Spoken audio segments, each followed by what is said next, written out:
Hi friends, welcome to JDR tech smart YouTube channel. మా videos మీకు నచ్చినట్లయితే more videos కోసం మా ఛానల్ని సబ్స్క్రైబ్ చేసుకోండి. అలాగే పక్కన ఉన్న నోటిఫికేషన్ బెల్ని క్లిక్ చేయండి. ఒక లైక్ ఇవ్వండి, కామెంట్ చేయండి, మీ ఫ్రెండ్స్కి షేర్ చేయండి. Hello friends, welcome to JDR tech smart English. నేను ఈరోజు మీకు పార్ట్స్ ఆఫ్ స్పీచ్లో ప్రిపోజిషన్కి సంబంధించి క్లాస్ అనేది ఇవ్వబోతున్నాను friends. What is the definition of preposition, how many types of preposition గురించి చాలా ఈజీగా ఎగ్జాంపుల్స్తో ఇవ్వబోతున్నాను friends. Let's move on hour class. Today we will discuss about the topic of prepositions. First, what is the preposition? You know friends, preposition means pre ante mundu, position ante unchabadina. So mundu unchabadina annatvanti meaning anedi undi friends. Look this board. This is the prepositions. దీన్ని మనం తెలుగులో విభక్తి ప్రత్యయము అని చెప్తాం friends. విభక్తి ప్రత్యయము అన్నటువంటి తెలుగు మీనింగ్ని పక్కన పెడితే, ప్రిపోజిషన్స్ అనేవి మనకు ఏ కాంపిటేటివ్ ఎగ్జామ్స్ తీసుకున్న 2 to 3 బిట్స్ వరకు వస్తున్నాయి ఫ్రెండ్స్. వాటిని మీరు ఎలా ఈజీగా మార్క్స్ని గెయిన్ చేసుకోవాలో ఈరోజు ఈ క్లాస్ వింటే అర్థమైపోతుంది ఫ్రెండ్స్. ఫస్ట్, ప్రిపోజిషన్ అంటే డెఫినేషన్ ఒకసారి చూడండి friends. A preposition is a word which is placed before a noun are pronoun to show it's relation with something else in the sentence. దీన్ని మనం తెలుగులో ప్రిపోజిషన్ అనేది before a noun are pronoun అంటే ఒక నామవాచకానికి ముందు కానీ లేదా సర్వనామానికి ముందు కానీ ఉంచబడినటువంటి ఒక వర్డ్, దీన్ని ప్రిపోజిషన్ అంటాం. ఆ సెంటెన్స్లో ఉన్నటువంటి రిలేషన్స్ అంటే సంబంధాన్ని, ఒక వాక్యంలో ఉన్నటువంటి పదాల యొక్క సంబంధాన్ని ఈ ప్రిపోజిషన్ అన్నటువంటి పదం రిలేట్ చేయబడుతుంది. సో దీన్ని మనం ప్రిపోజిషన్ అని చెప్తాం. అయితే ఈ ప్రిపోజిషన్స్ని మనం ఎలా ఐడెంటిఫై చేయాలి, ప్రిపోజిషన్స్ ఎన్ని రకాలు, వాటి యొక్క ఉదాహరణలు ఎలా ఉంటాయో ఒకసారి మీరు ఇక్కడ చూడండి ఫ్రెండ్స్. ముఖ్యంగా ప్రిపోజిషన్స్ అనేవి మనకు ప్లేసెస్ గురించి, డైరెక్షన్స్ గురించి, అట్లాగే టైంని ఇండికేట్ చేస్తూ ఉంటాయి ఫ్రెండ్స్. దేని గురించి? Places or directions or time. అంటే ఒక నౌన్ ఆర్ ప్రొనౌన్ ఏ ప్లేస్లో ఉంది, ఏ డైరెక్షన్లో ఉంది, కాలం బట్టి ఆ ప్రిపోజిషన్ ఎలా మారుతుంది అనేది మీరు ఇక్కడ తెలుసుకుంటారు ఫ్రెండ్స్. నేను మీకు ఈ డయాగ్రామ్స్ ద్వారా చాలా ఈజీగా ఈ ప్రిపోజిషన్స్ అంటే ఏంటో అర్థమయ్యేటట్లు మీకు చాలా ఈజీగా ఎక్స్ప్లెయిన్ చేసేస్తాను ఫ్రెండ్స్. ఫస్ట్, మనం ఈ ప్రిపోజిషన్స్ అనేవి 3 టైప్స్గా మనం చెప్పుకోవచ్చు friends. How many types? 3 types. They are simple prepositions, compound prepositions and phrase prepositions. Simple prepositions, compound prepositions, phrase prepositions. ఇప్పుడు సింపుల్ ప్రిపోజిషన్స్ ఎలా ఉంటాయి, కాంపౌండ్ ప్రిపోజిషన్స్ ఎలా ఉంటాయి, ఫ్రేజ్ ప్రిపోజిషన్స్ ఎలా ఉంటాయో ఒకసారి ఈ ఎగ్జాంపుల్స్ చూడండి sir. Simple prepositions: in, at, on, under, over, from, with, of, near, down, etcetera. చాలా ఉన్నాయి ఫ్రెండ్స్. సింపుల్ ప్రిపోజిషన్స్ మీన్స్ చాలా సింపుల్గా సింగిల్ వర్డ్తో ఉంటాయి ఫ్రెండ్స్. ఫర్ ఎగ్జాంపుల్, ఇన్ అంటే మీకు తెలుసు లోపల. ఇన్ అంటే లోపల. లోపల ఇక్కడ నేను ఒక బాక్స్ని వేసాను చూడండి ఫ్రెండ్స్. బాక్స్ లోపల ఒక స్మాల్ బాల్ పెట్టాను. సో ఈ బాల్ ఎక్కడ ఉందండి? బాక్స్ లోపల ఉంది. దాన్ని మనం సెంటెన్స్ ఫామ్ చేసి చెప్తే the ball in the box అని చెప్తాం friends. The ball in the box. Okay, so ఇక్కడ చూడండి ఫ్రెండ్స్, ఎట్ గురించి మనం మాట్లాడుకుంటున్నాం. ఎట్ అంటే ఇక్కడ ఒక బాక్స్ ఉందండి, బాక్స్ వద్ద అంటే బాక్స్ ప్రక్కన ఉంది అని అర్థం. Next move on to the on.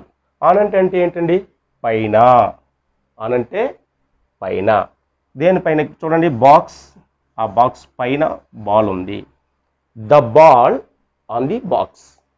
The ball on the box. Next under. Under చూడండి, అండర్ అంటే క్రింద. దీన్నే దిగువనని కూడా మనం చెప్తాం. Under. The ball under the bench or chair. The ball on the bench or chair. Over. Over means box పైన కాకుండా కొంచెం దానికి కొంచెం పైన ఉండడాన్ని over the. For example, some birds over the building అని చెప్పుకుంటాం ఫ్రెండ్స్. ఇది మీరు నేను బాక్స్గా ఇండికేట్ చేశాను. ఇక్కడ మనం బిల్డింగ్ తీసుకున్నట్లయితే some birds over the buildings అంటే బిల్డింగ్ పైనుంచి వెళ్ళాయి. Next from. ఫ్రమ్ అంటే నుండి. ఫ్రమ్ అంటే ఏంటండి? నుండి. మనకి ఒక పాయింట్ ఇస్తే ఒక పాయింట్ నుంచి మనం ముందుకు వెళ్ళే దాన్ని అంటే ఎంతవరకు అండి? 2 వరకు. సో ఇక్కడ ఫ్రమ్ అంటే ఇక్కడ నుండి సంథింగ్ డిస్టెన్స్ వరకు మనం పోవడాన్ని ఫ్రమ్ అని చెప్తాము. మన యొక్క డెస్టినేషన్ ఏదైతే అది 2 అవుతుంది ఫ్రెండ్స్. ఇకపోతే విత్. విత్ అంటే తో అని చెప్పుకుంటాం ఫ్రెండ్స్. సో ఈ బాక్స్తో బాల్ కూడా ఉంది. With the ball. Next off. Off means ఎగిరి పైకి రావడం. So for example, the cat over off the room or wall. Off అంటే ఏంటి? జంప్ చేయడం అండి. Next near. నియర్ మీన్స్ దగ్గరలో, బాక్స్కి దగ్గరలో ఉంది అని అర్థం. Next down. డౌన్ అంటే బాక్స్ దిగువన ఉంది, బాక్స్కి దిగువన ఉంది. ఇట్లా చాలా సింపుల్ ప్రిపోజిషన్స్ అనేవి ఉన్నాయి friends. Coming to the compound prepositions. మీకు తెలుసండి కాంపౌండ్ ప్రిపోజిషన్స్ అంటే compound means more than 2 or 3 words composed. అంటే 2 లేదా అంతకంటే ఎక్కువ పదాలు ఒకే దగ్గర కలిసి ఒకే పదంలో మనకు కనిపిస్తే దాన్నే కాంపౌండ్ ప్రిపోజిషన్స్ అని చెప్తాం ఫ్రెండ్స్.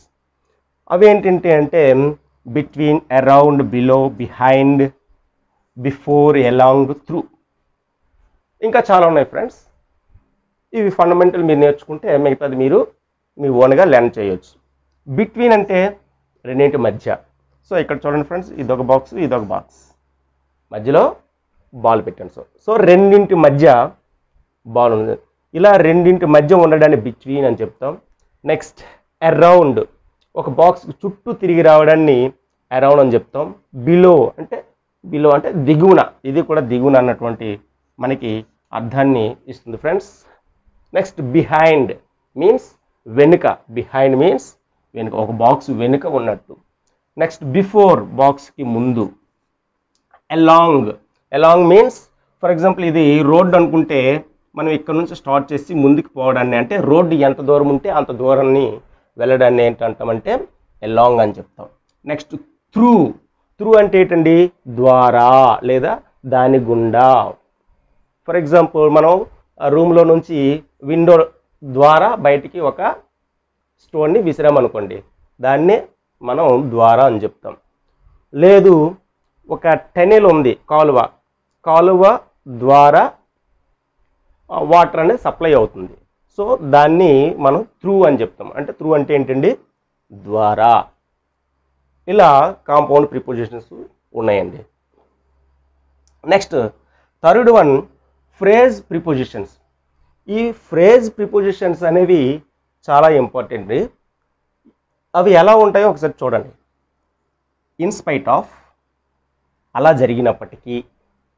అలాంగ్ విత్, తో పాటుగా ఇన్ కేస్ ఆఫ్ అలా జరిగినప్పుడు, అకార్డింగ్ టు ప్రకారంగా, బికాజ్ ఆఫ్ ఎందువలనగా, ఈ వర్డ్స్ అన్ని మీరు చాలా సందర్భాల్లో చాలా దగ్గరలో అలాగే చాలా టెక్స్ట్ బుక్కుల్లో చదివేటప్పుడు మీరు ఇటువంటి ప్రిపోజిషన్స్ వినే ఉంటారు, అలాగే చదివే ఉంటారు. వాటి యొక్క యూజెస్ ఎలా అనేది ఎగ్జాంపుల్స్ అనేది మీకు ఇస్తున్నాను ఫ్రెండ్స్.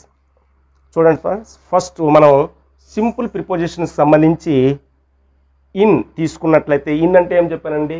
ఇన్ అంటే లోపల కదా. అయితే ఇన్ అనేది లొకేషన్ బట్టి, లొకేషన్లో మనం ఎలా వాడాలి, అలాగే టైం సెన్స్ వచ్చేటప్పుడు ఎలా వాడాలి, ఈ రెండు డిఫరెన్స్ అనేది మీరు కంపల్సరీ తెలుసుకోవాలి. ఎక్కువగా ఈ లొకేషన్ మరియు టైం సెన్స్ గురించి మనం చెప్పేటప్పుడు ముఖ్యంగా ఎవరైతే వివిధ పోటీ పరీక్షలకు వెళ్తున్నారో వాళ్ళకి మాత్రం ఈ లొకేషన్ టైం యూజ్ చేసేటప్పుడు ఎటువంటి ప్రిపోజిషన్ని యూజ్ చేయాలో మీరు తెలుసుకోవాలి ఫ్రెండ్స్. మామూలుగా జనరల్ స్టూడెంట్స్, హై స్కూల్ వరకు స్టూడెంట్స్ అయితే జస్ట్ ఇన్ను ఎప్పుడో యూజ్ చేయాలి, అలాగే ఎట్ ఎలా యూజ్ చేయాలో తెలుసుకుంటే సరిపోతుంది ఫ్రెండ్స్. ఇకపోతే వీటి యొక్క ఎగ్జాంపుల్స్ మనం చూసుకున్నట్లయితే, he lives in America, she worked in Bombay. చూడండి ఫ్రెండ్స్, లివ్స్ ఇన్ అమెరికా, అమెరికాలో అతను నివసిస్తున్నాడు, అమెరికాలో. సో ఇక్కడ అమెరికాలో. షీ వర్క్డ్ ఇన్ బాంబే, బాంబేలో ఆమె పనిచేస్తుంది. సో ఇక్కడ మీరు అమెరికా, బాంబే లాంటి పెద్ద సిటీస్ వచ్చేటప్పుడు మాత్రం మనం తప్పకుండా వాటి ముందు, అమెరికా అనేది నౌన్ అండి. నౌన్ అంటే ఏంటి? దట్ మీన్స్ ఒక పెద్ద సిటీ. ఆ సిటీ ముందు మనం తప్పకుండా ఇన్ని యూజ్ చేయాలి. అలాగే బాంబే ముందు ఇన్ని యూజ్ చేయాలి. అర్థమైందా? నెక్స్ట్ అదేనండి, కంట్రీస్, సిటీస్ లాంటి లొకేషన్స్, బిగ్ లొకేషన్స్ ఏవైతే ఉన్నాయో వాటి ముందు ఇన్ని యూజ్ చేస్తాం. అట్లాగే వీక్స్ గురించి చెప్పేటప్పుడు years, some weeks, for example 4 weeks,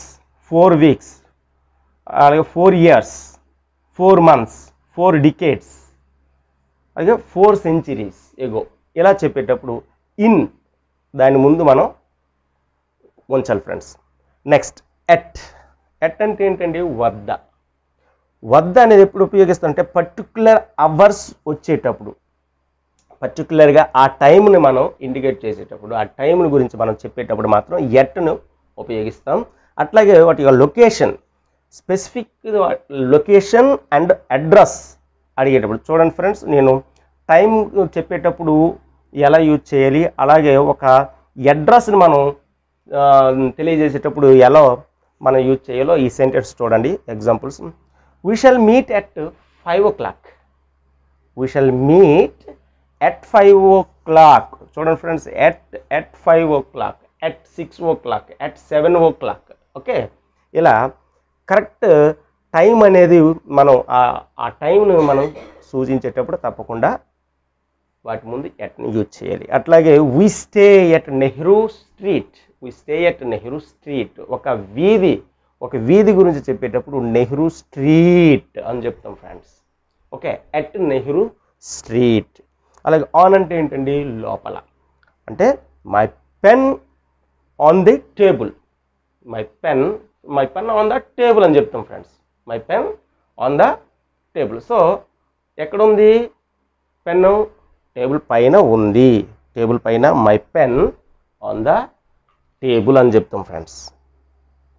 next, he goes to the temple on Friday.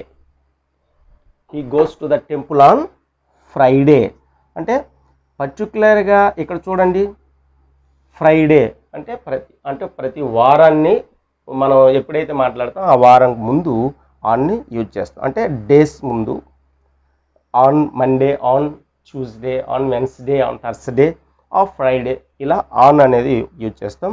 అలాగే ఆబ్జెక్ట్ ముందు, అండ్ పెన్ ఎక్కడ ఉంది? టేబుల్ ముందు ఆబ్జెక్ట్ వచ్చేటప్పుడు దాన్ని మనం ఏం చేస్తామండి?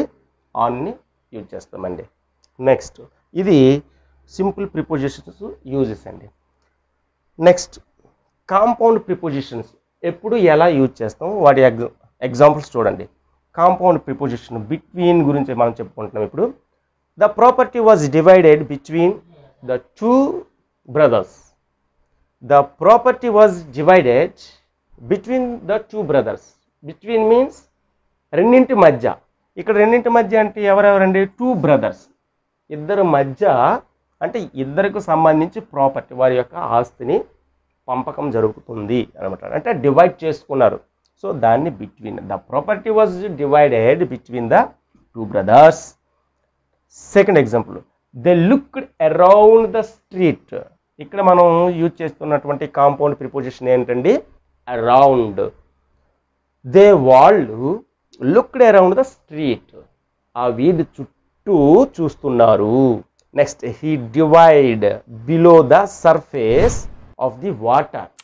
Surface, below the surface of the water. He dived, sorry ఇందాక డివైడ్ అని చదివాను. He dived. Dived means jump చేయడం అండి. ఎక్కడ జంప్ చేశాడు? సర్ఫేస్ ఆఫ్ ది వాటర్, అంటే నీటి యొక్క ఉపరితలం దిగువన ఆయన ఏం చేశాడు? డైవ్ చేశాడు. అర్థమైంది అనుకుంటాను. He dived below the surface of the water. Next, the sun disappeared behind the clouds. The sun disappeared. సూర్యుడు కనిపించట్లేదండి. ఎందుకు? The clouds behind. మేఘాలు వెనక్కి వెళ్ళిపోయాడు. సో వెనుక అన్నటువంటి ప్రిపోజిషన్ మనం ఇక్కడ యూజ్ చేస్తాం, behind. So the sun disappeared behind the clouds అండి. Next, coming to the third, phrase prepositions అండి. ఫ్రేజ్ ప్రిపోజిషన్స్ అనేవి మీకు చాలా చాలా సందర్భాల్లో అడుగుతాడండి. కొన్ని ఎగ్జాంపుల్స్ చూడండి. వెంట్ అవుట్, అలాగే along with, next in case of, according to. వీటిని మనం ఫ్రేజ్ ప్రిపోజిషన్స్ అని చెప్తాము. ఫ్రేజ్ ప్రిపోజిషన్స్ అంటే ఒక వెర్బ్ ప్లస్ ఒక ప్రిపోజిషన్ ఉంటుంది, సింపుల్ ప్రిపోజిషన్.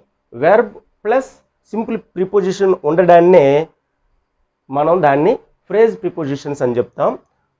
చూడండి, ఇక్కడ వెంట్ అన్నటువంటి వెర్బ్ ఉందండి, ప్లస్ అవుట్ అన్నటువంటి సింపుల్ ప్రిపోజిషన్.